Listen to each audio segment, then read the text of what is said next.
So even with you paying for the markup, you still get the same price or cheaper than. And the time you save to try to figure this out. Yeah. Absolutely.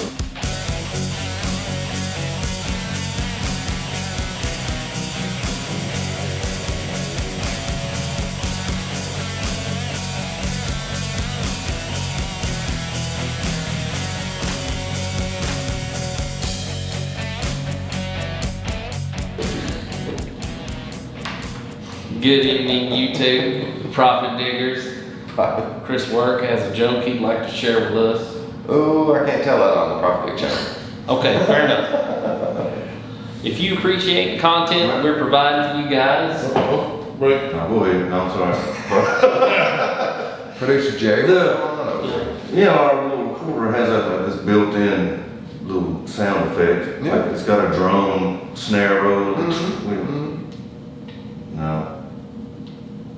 Yes, I hit it that time. I don't even know if it records it while we're listening. I bet it does. It's like,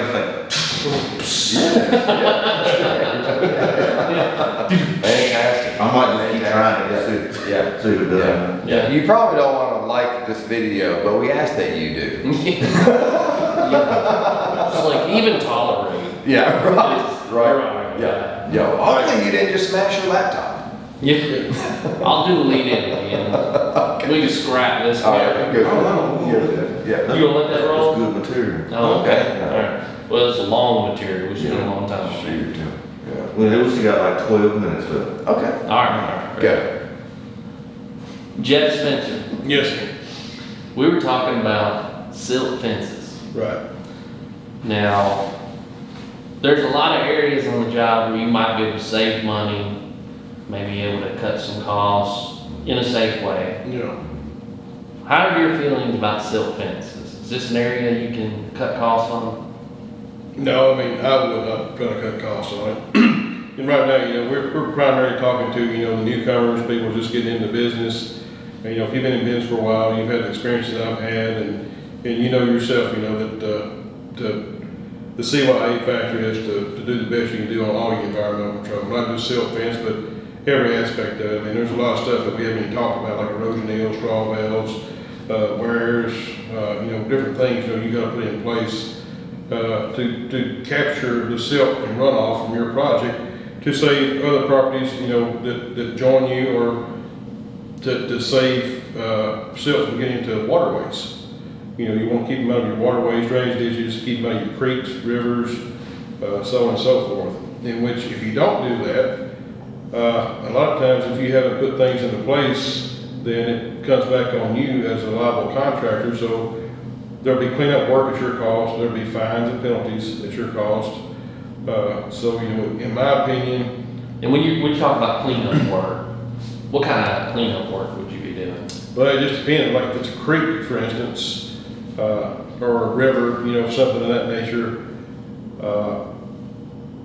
they won't let you get in, EPA will not let you, put a piece of machinery in there to do that. So at that time, it becomes a hand type cleanup. Wow. So you're shoveling? You're shoveling, raking, putting everything into bags, or putting it into a piece of equipment bucket, like a loader bucket or something that you can get close to you without, infringing on the waterway. So it's just straight up manual labor. Yeah, straight up manual labor, and it's time consuming. I mean, it's like, sure. If it's a very bad spill, it could take you, several days to get that cleaned up. Oh, yeah. That is suitable for the EPA. They got to come out and, but our instance, we've got to do a TDEC, Okay. Tennessee Department of Environmental Control. Okay. So they're the ones that has the say so over all that. Certain times of year, you got certain different types of fish that are breeding, and it makes it a little worse than others. But You mentioned crawdads. yeah, crawdads, yeah. When breeding season and crawdads, you can't do anything with the creek at all around here. So you really got to be cautious of your time, cautious of your environmental protection. A lot of times you have to cross these creeks or rivers. Sometimes you got an open cut. So there's a lot of other, stipulations you got to have in place, to redirect the water, pump the water around, put you a flume in to direct the water across, or you can, confine it to one side of the creek or the other. and then you actually, excavate through there. You've gotta have, check dams in place to catch any kind of silt or runoff in the creek. You've gotta have the creek dammed up. A lot of work goes into that, so it's all depends on what type of work you're doing. But, what we're talking about right now mainly is like working alongside, existing subdivision. Existing subdivision, existing drainage well, existing creek or river, because a lot of properties, that you may be developing join up to, back up to a creek or something. It's premium property. Premium property, right, yeah. So you've got to protect that. And my recommendation is cheaper because I found over the years, I've tried to put in myself, have my crews put it in. It's cheaper to go ahead and have a sub to put in your erosion control measures.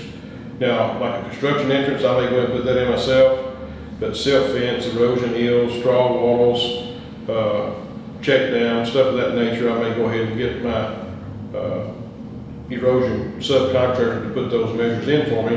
And then you can also hire them to come around and do weekly inspections, monthly inspections, inspect right after a torrential downpour or a major kind of weather event. As long as you got your paperwork to show that you've been compliant, every time they've inspected, if you do have a major break at some point, which most of the time TDEC will consider an act of God, that gets you out of all the cleanup processes. So, it was. So who does it if it's an act of God? It pretty much gets left alone most of the time. Even if it's. Unless it's something that's diverting the water, or. But otherwise, it's natural. Right. Occurring event. So, even there are, certain times you will still have to do the cleanup, but it's gotta be like major, it's gotta be something that's really, presenting a threat to the environment. And I guess when you're choosing silt fences, is there a large difference in the quality of silt fences? Well, it's not so much, your drawings will usually show you, and I think you're opened up to it right there. There's your silt fence spec in this particular drawing. And this is like our TDOT spec silt fence that has wire backing. Silt fence comes in a roll. You can put it out and drive the stakes in. It comes with the stakes already attached to the silt fence, and then you add your wire to it. If you're going to try to do it yourself, be sure and pay attention to your details, because here in our area we've got to have 6 inches of the apron below grade, so you got to plow it in and backfill your silt fence.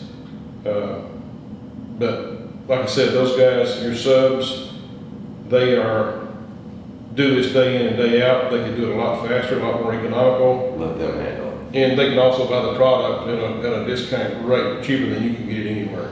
So even with you paying for the markup, you still get the same price or cheaper than. And the time you save to try to figure this out. Yeah. Absolutely. You know what, that's a good business strategy in general.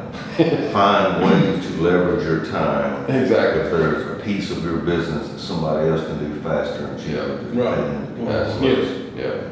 Thank you, Jerry. That's great input. Yeah. Capitalist notion you're providing there. Hey, that's what I'm talking about. Well, great discussion, guys. Yeah, man. Yeah, enjoyed it as always. Jeff G, Jeff Spencer, Jerry Ware producer. Did you say like and? I haven't gotten We did there at the yet. start. Oh, boy. But I haven't gotten there Oh, yet. okay, all right. Yeah, I was just making. Hey, Jerry, can you Hey. slow down just a tad? Slow down, Jerry. Check us out at ProfitDig.com. If you've enjoyed this content, we hope you have. We'd like it if you liked the video. Please subscribe to our channel. Just Google ProfitDig. We're pretty much everywhere at this point. We'll see you guys next time. Have a good one.